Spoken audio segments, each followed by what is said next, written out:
إن الحمد لله نحمده ونستعينه ونستغفره ونعوذ بالله من شرور أنفسنا ومن سيئات أعمالنا من يهده الله فلا مضل له ومن يضلل فلا هادي له أشهد أن لا إله إلا الله وحده لا شريك له وأشهد أن محمدا عبده ورسوله أما بعد فإن خير الحديث كتاب الله وخير الهدي هدي محمد صلى الله عليه وسلم وشر الأمور محدثاتها وكل محدثة بدعة وكل بدعة ضلالة وكل ضلالة في النار.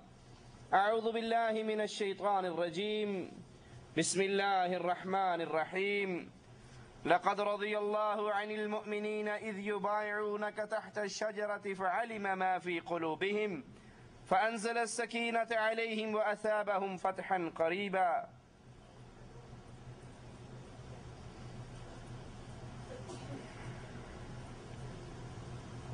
اللہ مالک کی توفیق سے آج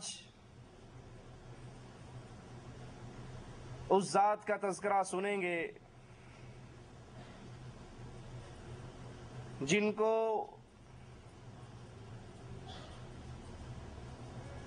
امام الانبیاء امام اعظم محمد الرسول اللہ صلی اللہ علیہ وسلم کی دو بیٹیوں سے نکاح کرنے کا شرف حاصل ہوا. ان کا نام عثمان، کنیت ابو عبداللہ، لقب ذی النورین، دو نوروں والے. رسول کریم صلی اللہ علیہ وسلم کے ان 10 خوش نصیب ساتھیوں میں آپ کا شمار جن کو اللہ کے حبیب علیہ السلام نے اس دنیا میں رہتے ہوئے جنت کی خوشخبری عطا کی. آپ چلتے اس دنیا پر تھے، رہتے اس دنیا پر تھے، اور اللہ کے نبی علیہ السلام نے اللہ کی جنت کی خوشخبری آپ کو عطا کر دی تھی. مسلمانوں کے تیسرے خلیفہ راشد، اور یہ ابو بکر صدیق رضی اللہ عنہ وارضاہ کے قریبی دوستوں میں حضرت عثمان رضی اللہ عنہ وارضاہ کی خالہ پہلے ہی مسلمان ہو چکی تھی. ایک دن اپنی خالہ کے گھر جاتے ہیں.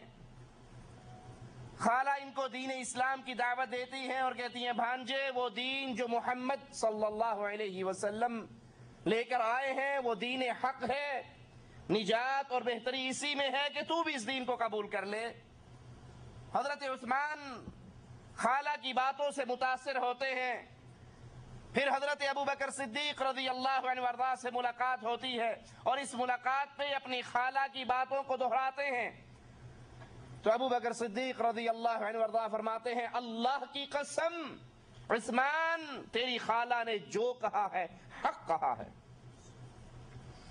حضرت عثمان رضی اللہ عنہ وارضاہ ان کا دل اسلام کے لیے کھل جاتا ہے. رسول کریم صلی اللہ علیہ وسلم کے پاس تشریف لاتے ہیں، لا الہ الا اللہ کے اقرار کرتے ہوئے اپنا ہاتھ جناب محمد کریم صلی اللہ علیہ وسلم کے ہاتھوں میں دے دیتے ہیں.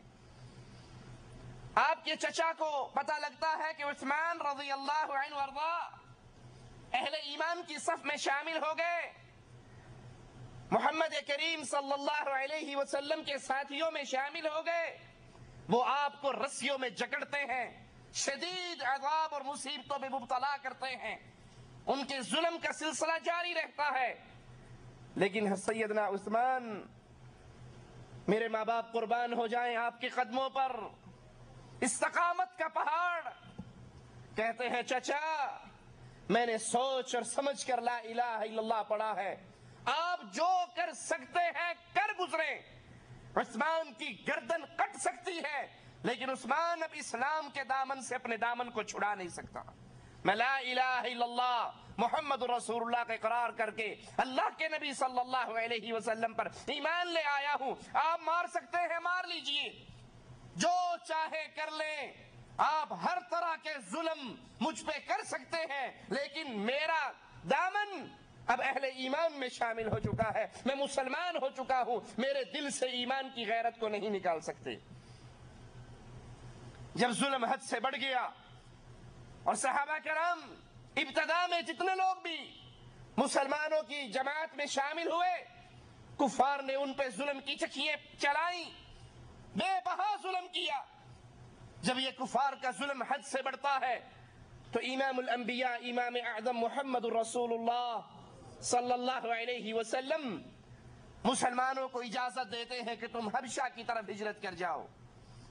اگرچہ وہ ملک عیسائیوں کا ہے، لیکن وہاں کا بادشاہ نجاشی نیک دل انصاف پسند حکمران ہے، تم وہاں جاؤ اور وہاں سکون سے رہو گے۔ مسلمانوں کا پہلا قافلہ جس میں 12 مرد اور 4 عورتیں شامل ہیں، وہ حبشہ کی طرف ہجرت کرتی ہیں، اور ان میں حضرت عثمان رضی اللہ عنہ وارضا اور آپ کی زوجہ رسول کریم صلی اللہ علیہ وسلم کی مبارک بیٹی سیدہ رقیہ بھی آپ کے ساتھ شامل ہیں۔ مسلمانوں کو ابھی چند ماہ سرزمین حبشہ پہ ہوتے ہیں کہ انہیں خبر ملتی ہے کہ اہل مکہ سب کے سب مسلمان ہو چکے ہیں اور اللہ کے نبی صلی اللہ علیہ وسلم کے ساتھ مل گئے۔ ان مسلمانوں کو بڑی خوشی ہوئی اور اس خوشی میں واپس سرزمین مکہ پر آ جاتے ہیں، لیکن جب مکہ پہنچتے ہیں تو پتہ لگتا ہے جو یہ خبر ملی تھی یہ جھوٹ کی خبر تھی، اس میں کوئی حقیقت نہیں۔ کفار نے پھر مسلمانوں پر ظلم و ستم شروع کیا، اور 1 سال کے بعد رسول کریم صلی اللہ علیہ وسلم نے اگلے سال پھر مسلمانوں کو ہدایت کی کہ تم ہجرت کرتے ہوئے اس شہر کو چھوڑ کر دوبارہ حبشہ کی طرف چلے جاؤ۔ 102 مسلمان مرد اور عورت دوبارہ ہجرت کرتے ہیں، اور اس ہجرت کے اندر بھی سیدنا عثمان اور آپ کی زوجہ محترمہ آپ کے ساتھ ہیں۔ کفار مکہ کو بڑا دکھ ہوا کہ مسلمان امن سکون شانتی کے ساتھ حبشہ میں رہے، ان سے یہ برداشت نہ ہوا۔ وہ مسلمانوں کے پیچھے جاتے ہیں، ہدیے اور تحائف لے کر جاتے ہیں، اور نجاشی کے پاس پہنچنے سے پہلے نیچے والے عملے کو کنٹرول کرنے کی کوشش کرتے ہیں، پادریوں کو انعامات دیتے ہیں، ان کو ہدیے دیتے ہیں، تحفے تحائف سے نوازتے ہیں، تاکہ جب یہ عملہ میرا بن جائے گا تو پھر بادشاہ تک شکایت کرنی آسان ہوگی۔ اب وہ بادشاہ کے دربار میں ان مسلمانوں کے خلاف مقدمہ پیش کرتے ہیں کہ یہ مسلمان اپنے آباء و اجداد کے دین کو چھوڑ کر آئے ہیں، آپ ان کو واپس ہمارے حوالے کر دیجئے۔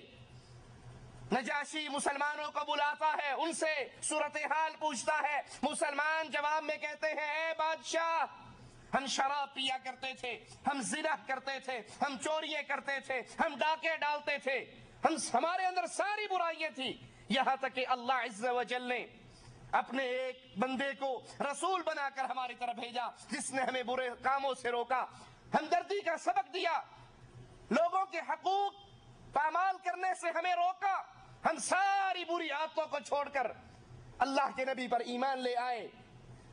جب کافروں نے دیکھا کہ یہاں دال نہیں گلنے والی اور ہمارے سارے حربے فیل ہیں، وہ کہتے ہیں ابن نجاشی جن کو تو نے پناہ دی ہے جانتا ہے یہ عیسیٰ اور مریم کے بارے میں کیا عقیدہ رکھتے ہیں؟ نجاشی مسلمانوں کو بلا کر پوچھتا ہے تمہارا مریم علیہ السلام کے بارے میں کیا عقیدہ ہے؟ اب سوچئے یہاں پر منظر کتنا خطیر ہے، موقع کتنا خطرناک ہے۔ مسلمان بھاگ کر اس عیسائی بادشاہ کے سامنے پناہ لینے کے لیے آئے،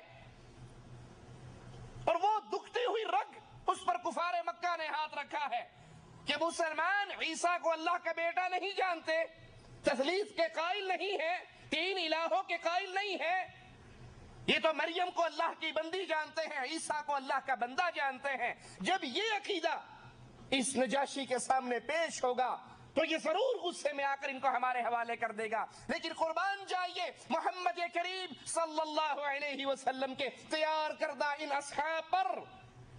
جب بادشاہ پوچھتا ہے تم مریم کے بارے میں کیا کہتے ہو، تو اللہ کے نبی صلی اللہ علیہ وسلم کے اصحاب کے اس گروہ میں سے ایک صحابی کھڑے ہو کر قرآن پاک کی آیات کی تلاوت کرتا ہے اور قرآن حکیم کی روشنی میں حضرت مریم علیہ السلام کا مقام بیان کرتا ہے۔